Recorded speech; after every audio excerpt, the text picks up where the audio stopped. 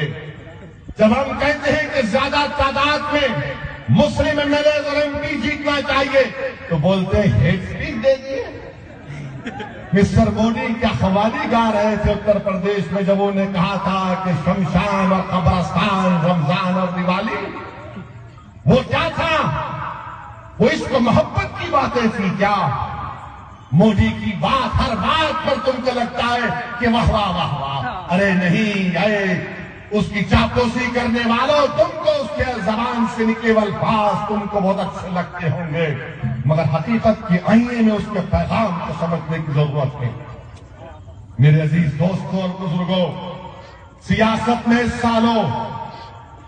آج تم اگر سمجھتے ہو کہ رائلسیما مجلس کچھ نہیں ہے، ٹھیک ہے، مگر آنے والے وقت میں آپ خود کہیں گے کہ ہاں، ہم کو اپنی پارٹی کو مضبوط کرنا بہت ضروری ہے، ہم کو اپنی پارٹی کو لے کر آگے بڑھنا بہت ضروری ہے. میں ہر بار اس بات کو دہراتا رہا ہوں کہ میں کسی ہندو کا خلاف نہیں تھا، نہ ہوں نہ کبھی رہوں گا، خدا نہ خواستہ. میں کسی مذہب کے خلاف نہ تھا، نہ ہوں نہ کبھی رہوں گا انشاءاللہ تعالی. میری لڑائی ہندوستان کے کانسٹیٹیوشن کی میں جو حقوق دیے گئے اس حقوق کو حاصل کرنا چاہتا ہوں. میرے بھائی، ہمارے ملک کو آزاد ہو کر 70 سال ہو چکے ہیں. ہماری تباہی اور بربادی کی داستانیں ہیں، کتابیں لکھی جا چکی ہیں، مگر اس کے باوجود اگر آپ ایک شعور کو نہیں بیدار کریں گے تو پھر دنیا کی کوئی طاقت آ کر آپ کی ہماری مدد نہیں کر سکتی. میں تم سے کیا کہہ رہا ہوں کہ ایک بار اٹھ کر اپنی پارٹی کو مضبوط کرو. 280 سیٹ پر مودی کامیاب ہو گئے. کانگریس کو تو خیر نامی مت دو، اجڑ گئی، بٹ کہاں گئی کدھر گئی نہیں معلوم، مگر پھر بھی کانگریس ہمارے خلاف ہی پیچھے رہتی. ہم اتر پردیش مہاراشٹر میں الیکشن لڑتے تو کانگریس بولتی یہاں آ گئے، یہاں کیوں آئے؟ میرے بھائی، آپ نے مجھ پر اتنے الزام لگائے، مگر میں صرف یہی کہہ رہا ہوں کہ اپنی پارٹی سے وابستہ ہو جاؤ. جب آپ اقتدار میں حصہ لیں گے، ہماری لڑائی کیا ہے؟ حصے داری کی لڑائی ہے. آج ابھی محمد علی کہہ رہے تھے کہ تیلگو دیسم نے ایک بھی مسلمان ایم ایل اے کو منسٹر نہیں بنایا. میرے بھائی، آپ کیوں نائیڈو سے وفا کی امید لگا کے بیٹھے ہیں؟ آپ کیوں امید لگا کے بیٹھے ہیں کہ نائیڈو کچھ کریں گے؟ نائیڈو کس کا کریں گے آپ جانتے ہوں گے. وہ صرف انہی کا کرتے ہیں جو ان کے ساتھ ہیں. اور آپ اندازہ لگائیے کہ میں چندرا بابو نائیڈو سے کہوں گا کہ آپ کی زبان سے مسٹر نائیڈو یہ الفاظ صحیح نہیں نکلے کہ چندرا بابو نائیڈو نے کسی جگہ پر کہہ دیا کہ میں آپ کو چاول دیتا ہوں، میں آپ کو روٹ دیتا ہوں، میں آپ کو فلاں دیتا ہوں. مسٹر نائیڈو، آپ کچھ نہیں دیتے. اگر آپ زندہ ہیں تو اللہ کی وجہ سے یاد رکھو اس بات کو. آپ، میں چاول دیا، میں روٹ دیا، میں راشن کارڈ دیا. ارے کیا آپ کیا ہندوستان کے بادشاہ ہیں؟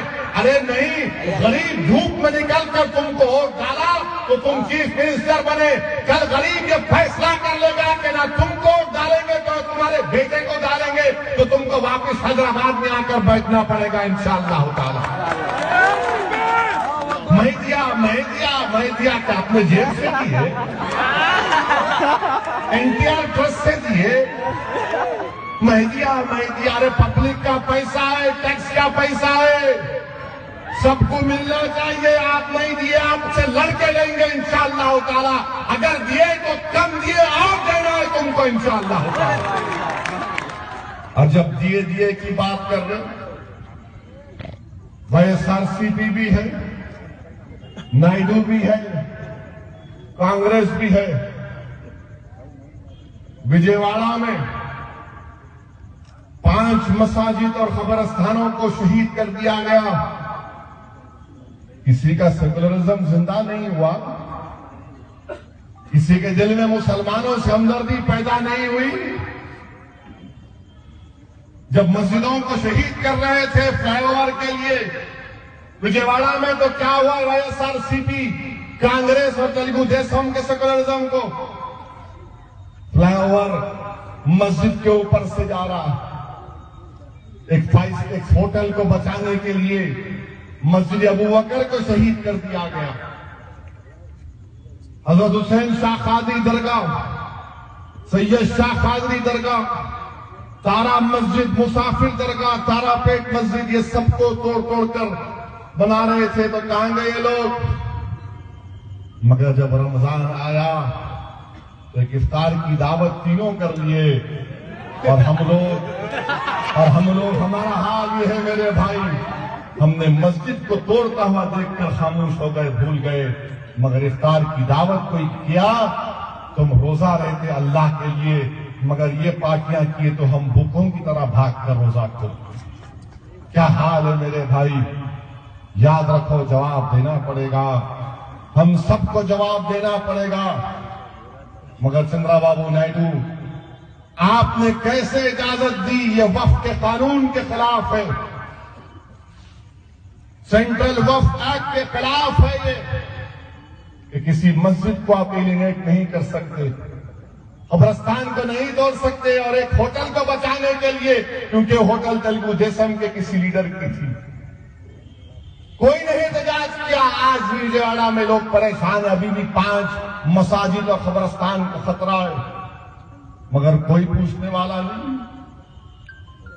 اگر مجلس اتحاد المسلمین کے اراکین بلدیہ ہوتے، اور ہاں وجے واڑہ میں تو جلیل خان نام کے ایم ایل اے بھی ہے،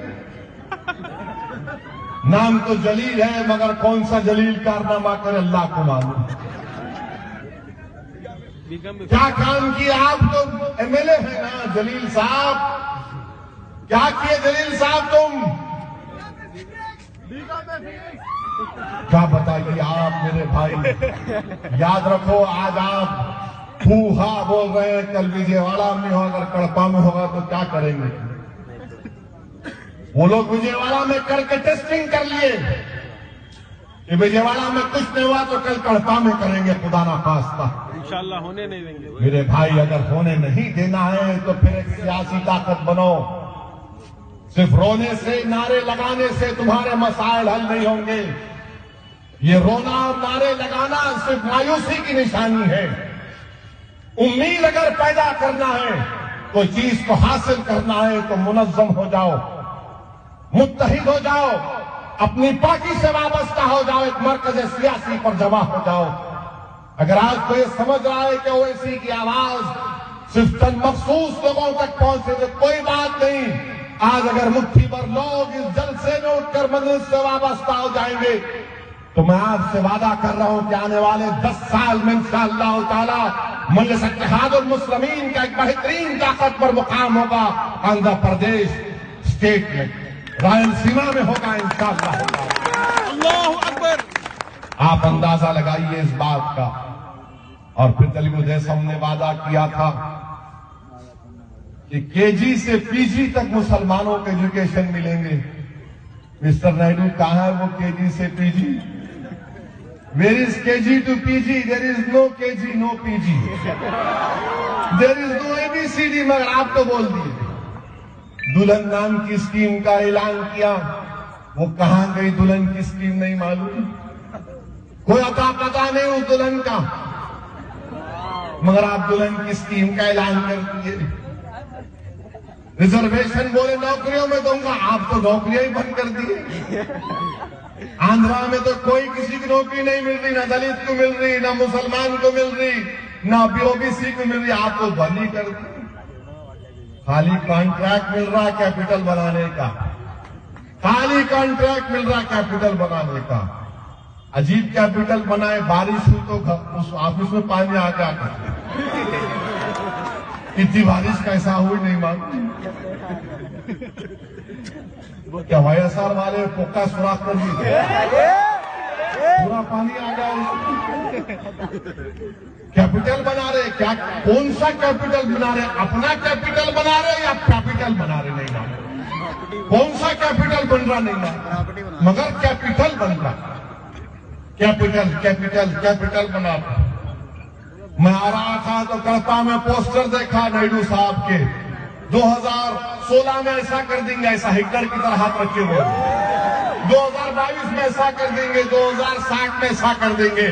ارے وہ چھوڑ دے بھائی، اب کر کچھ، وہ جان دے 2016 وہ 2020 2050 وہ کون دیکھا کل کا دن، آج کر لو۔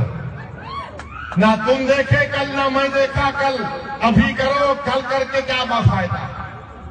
میرے عزیز دوستوں اور بزرگوں، پھر آپ دیکھتے ہیں کہ سیکولرزم کی بات کرتے ہیں۔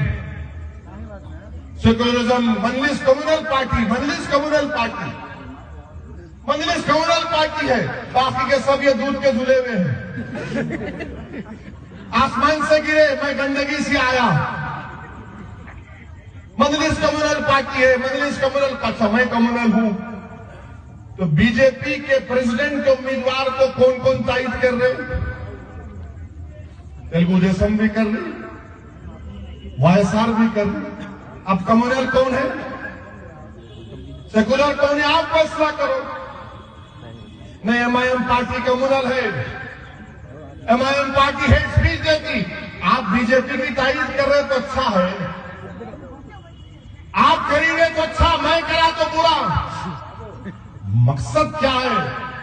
کہ اویسی مظلوم قوم کے حق کے لیے آواز نہ اٹھائے، اویسی غریبوں کے حق کی آواز نہ اٹھائے، اویسی اسکول کھولنے کی بات نہ کرے، اویسی یونیورسٹی کھولنے کی بات نہ کرے، اویسی مسجدوں کو بچانے کی بات نہ کرے، اویسی قبرستان کو بچانے کی بات نہ کرے، اویسی مظلوموں کی آواز کو بیان کرنے کی بات نہ کرے، اس لیے کہ یہ سب سمجھتے ہیں کہ اگر تم ہو گئے تو ان کے رحم و کرم پہ ہو گئے۔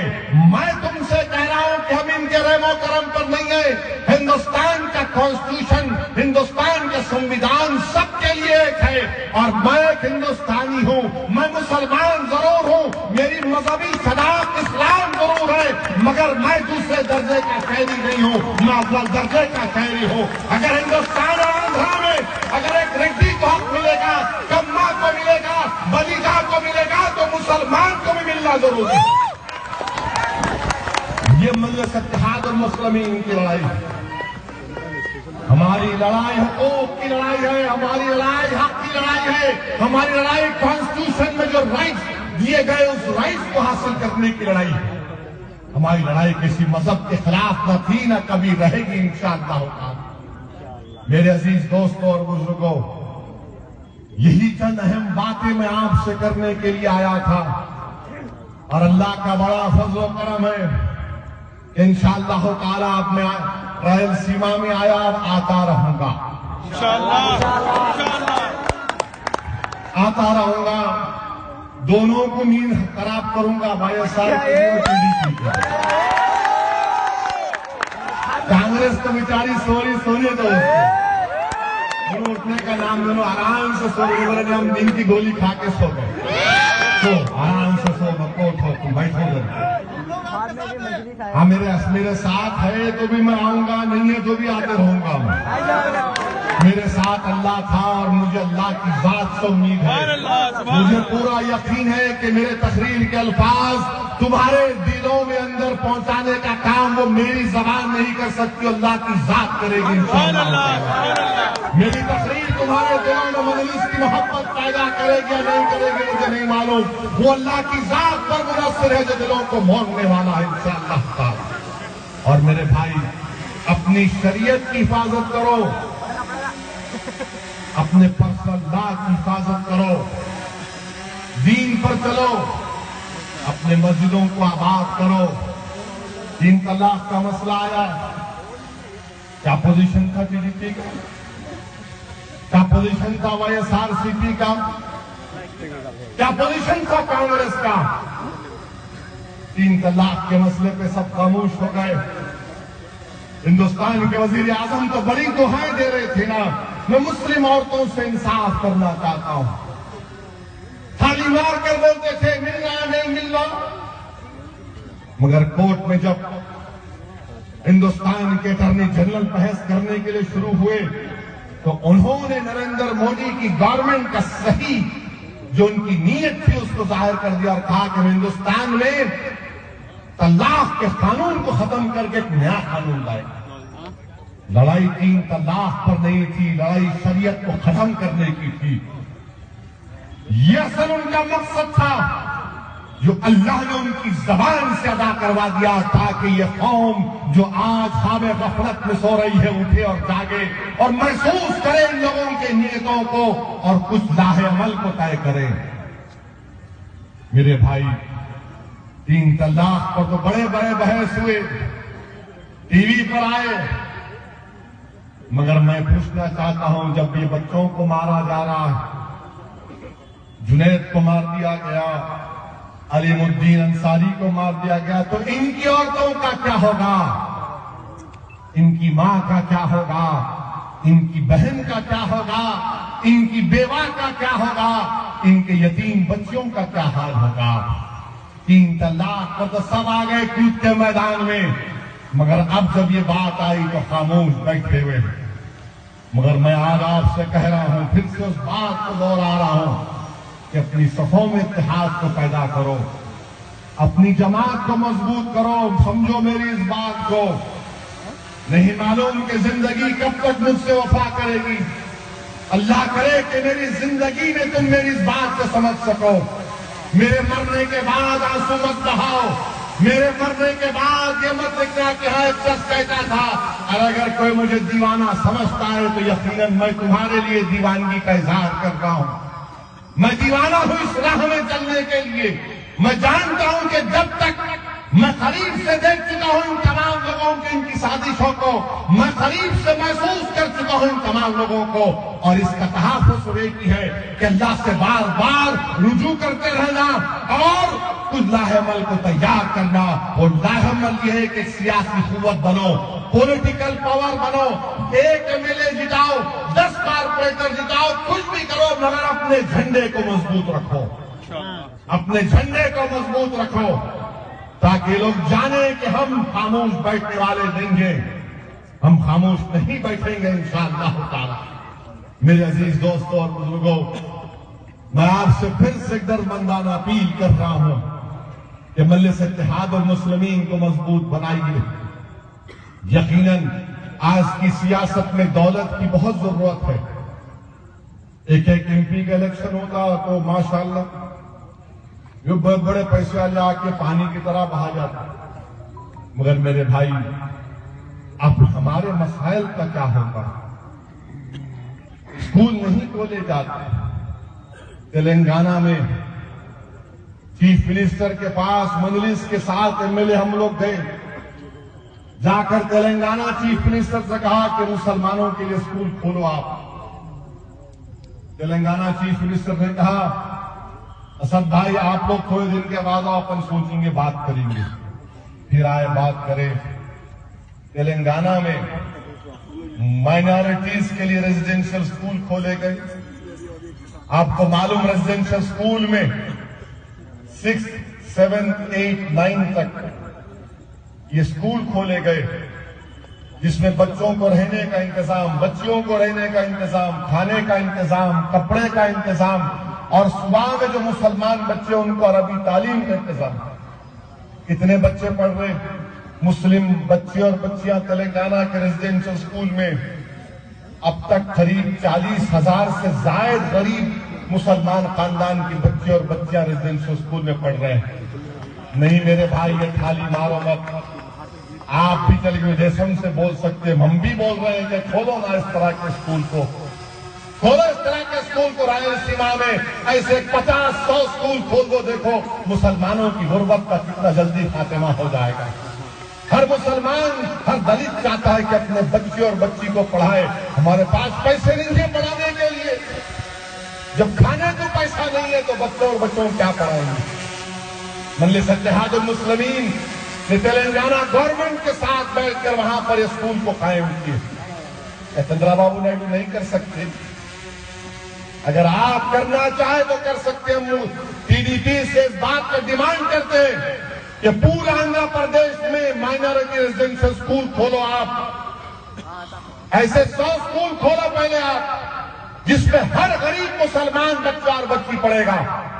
6 کلاس سے آپ پڑھاؤ ان کو، جس طرح سوشل ویلفیئر کے ہمارے SC اور ST کے اسکول ہیں، اس طرح مسلمانوں کے لیے کھولو مسٹر نائیڈو، کھولو آپ، کھولو آپ، کیوں نہیں کھولتے آپ؟ کب تک خالی وعدے کریں گے، دلہن دلہن دلہن؟ KG to PG کچھ نہیں ہوتا، اسکول کھولو آپ۔ میں دیکھ کر آ رہا ہوں، میں آپ کو دعوت بھی دیتا ہوں، کبھی حیدرآباد آئے تو آ کر ریزیڈنشل اسکول کو دیکھ کر آئے۔ میرے بھائی، یہ لڑائی مجلس کی ہے۔ مجلس صرف جذباتی تقاریر نہیں کرتی، مجلس زمین پر کام بھی کرتی ہے۔ اور میں پھر سے آپ سے کہہ رہا ہوں، کرپا کے غیور نوجوانوں سے، بزرگوں سے، قوم کے ذمہ داروں سے، معزز علماء کرام سے، کہ ایک علیحدہ ریاست بن گئی تو اس کا یہ مطلب نہیں ہے کہ آپ الگ ہو گئے، ہم الگ ہو گئے۔ نہیں میرے بھائی، اگر میں حیدرآباد کا MP ہوں تو بڑی ذمہ داری کے ساتھ کہہ رہا ہوں کہ میں کڑپا کا تو MP نہیں ہوں، مگر میں تمہارے دلوں میں تمہارا بھائی ہوں، اور کل بھی تھا اور آج بھی، اور کل بھی ہوگا انشاءاللہ۔ تمہارا MP کوئی اور ہوگا، مگر خدا کی قسم اسد الدین اویسی کو اعزاز حاصل ہے کہ میں صرف حیدرآباد کے نہیں، پورے ہندوستان کے غریب اور مظلوم عوام کا نمائندہ ہوں۔ تمہارے دل کی آواز، تمہاری تکلیف، تمہاری مصیبت کو بیان کرنے کا یہ میرے لیے احساس ہے۔ میں آپ سے دور نہیں ہوں میرے بھائی، میں آپ کے قریب تھا اور قریب رہوں گا انشاءاللہ تعالی۔ تم کسی اور پارٹی میں بیٹھو، مگر یاد رکھو میں تمہارا بھائی ہوں، تمہارا خادم ہوں، تمہارے کام کرنے کے لیے ہر وقت تیار ہوں۔ اور کوئی یہ نہیں سمجھتا یہ آندھرا اور تلنگانہ بن گیا تو کیا ہوگا۔ نہیں میرے بھائی، ڈرنے اور گھبرانے کی ضرورت نہیں ہے۔ انشاءاللہ تعالی مجلس اتحاد المسلمین پہلے سے زیادہ محنت اور جستجو کرے گی، مگر میں آپ سے بھی کہہ رہا ہوں، آپ کے تعاون کی ضرورت ہے، اور اس سے زیادہ آپ کی دعاؤں کی ضرورت ہے، تاکہ ہم مل کر متحد ہو کر اپنے مسائل کو حل کر سکیں۔ میں پھر سے آپ تمام کا شکریہ ادا کرتا ہوں، اور یقیناً انشاءاللہ تعالی آتا رہوں گا۔ اور کڑپا کو آیا ہوں تو اپنی تقریر کو ختم کرنے سے پہلے میں اپنی اخلاقی ذمہ داری سمجھتا ہوں کہ میں YSR راجشیکھر ریڈی کا بھی نام دوں۔